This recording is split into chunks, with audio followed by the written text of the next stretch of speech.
Welcome to Flat Earth Debate. I'm your host, Nathan Oakley, and if you're new to this channel, or you have not done so already, be sure to subscribe and hit the bell notification icon to keep up to date with the Flat Earth Debate. If you would like to support this channel, there is a super chat that runs alongside each of these shows while they are live, and there's also a PayPal link in the info box below the video once it is rendered. But most importantly, if you would like to join the discussion, simply mute the page you are currently watching, then click the link in the info box below this video to join the discussion and express your views on the shape of the Earth. If you do join, please don't swear. If you do, you'll be ejected, and if you are, please don't try to rejoin the stream using sock accounts. You'll be warmly welcomed back on the next stream. Please also share the show. Sharing the show increases the live audience, of course, but this in turn increases the chances of a more diverse panel. So please share the show. And one last time, if you're new to the channel or you've not done so already, be sure to subscribe and hit the bell notification icon to keep up to date with the Flat Earth Debate. Now we are joined by Arwin and Sleeping Warrior. How are you both doing? Yeah, doing good. Good afternoon. Afternoon? Sorry, I didn't realize. Early. For you, it must be just mid-noon right now. Just gone midday, yeah. I didn't realise I was on mute. Listen, Nate, let me just get straight into this. I want to address something that about yesterday's hangout that either we didn't explain well enough for dumbasses to understand, or the dumbass just doesn't understand it. So I'm going to go with I'm going to eye on the side of caution and suggest that possibly we might not have explained it well enough. Do you want to share my screen and let me know? Yeah, sure. Just give me a second. Okay, you're on. All right, so you uploaded a snippet, a 16-minute video from yesterday's hangout, and it was about Ruhif and the turbines. And I listened back to this because I thought maybe we didn't make our case well enough, or maybe he's just thick. And it dawns on me that it's probably that he's just thick. Yeah. But it's also possibly the case that we didn't explain it enough. And I was reading his comment, and his comment reads, right, so according to Ranty, these turbines are a third of a mile apart, and there are 7 of them, which makes it a 2-mile stretch. Left to right, that is a drop of just 32 inches.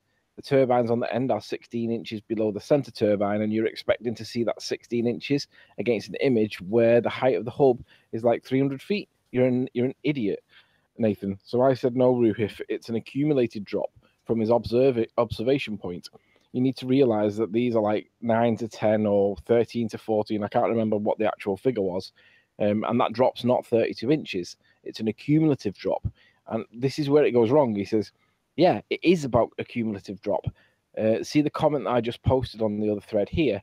So I checked it and realized that this is where it goes wrong for Ruhif.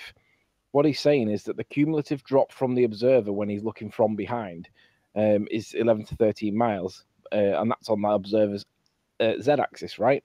That's easier to see than the drop over just 2 miles in the x-axis. And I thought, right, I get it. I know where he gets this. I know where he's getting this wrong.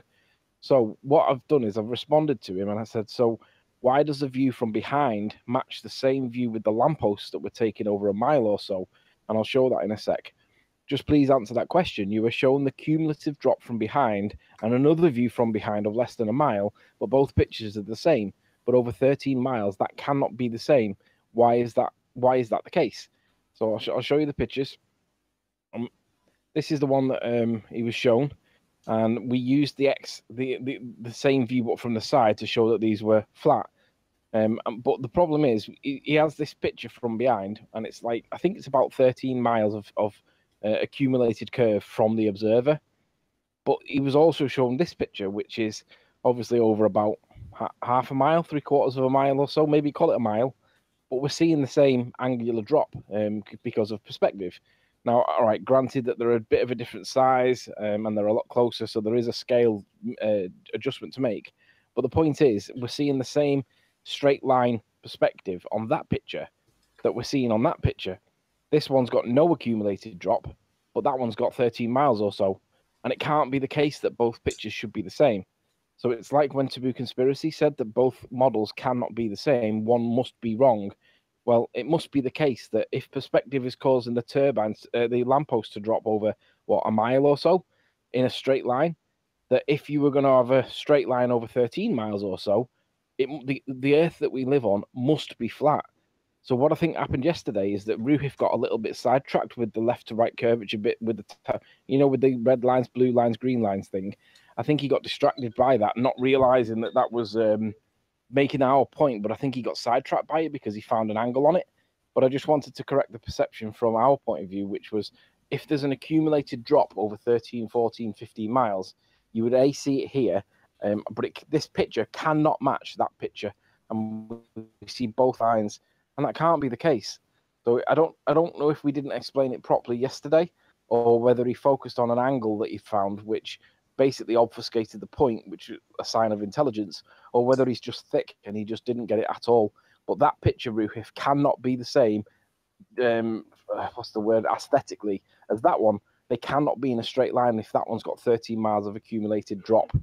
Nathan, have you got anything to say to that, or in addition? Yeah, the calculator omits perspective. I don't think he gets that. Well, no, he says that, but it doesn't need to account for it, he says.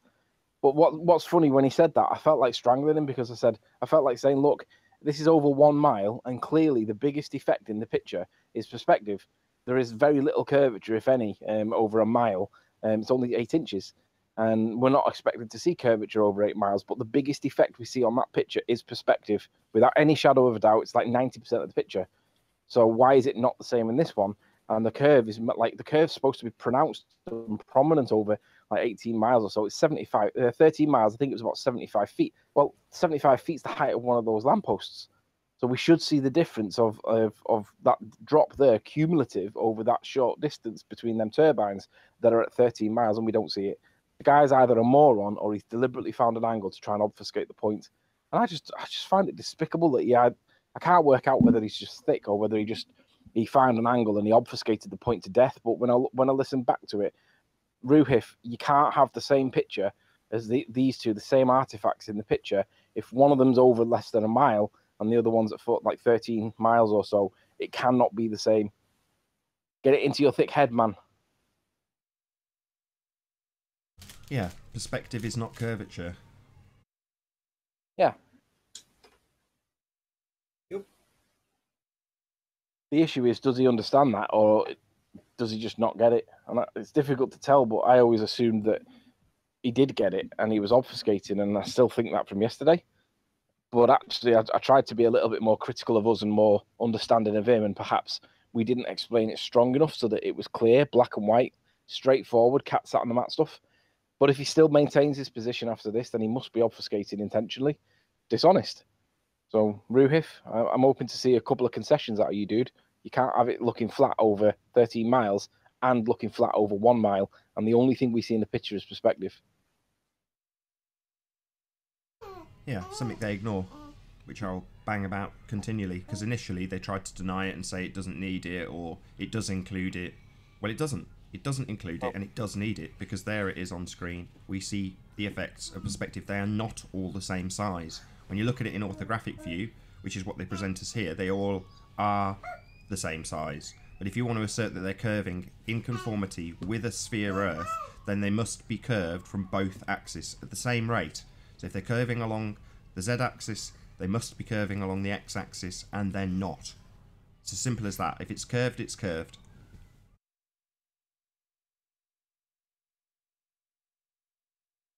I reckon even Arwin gets this and understands that point, and he won't argue just for the sake of arguing with me on it. Do you agree, Arwin? I No, think so, that... right. Let's not have that one then.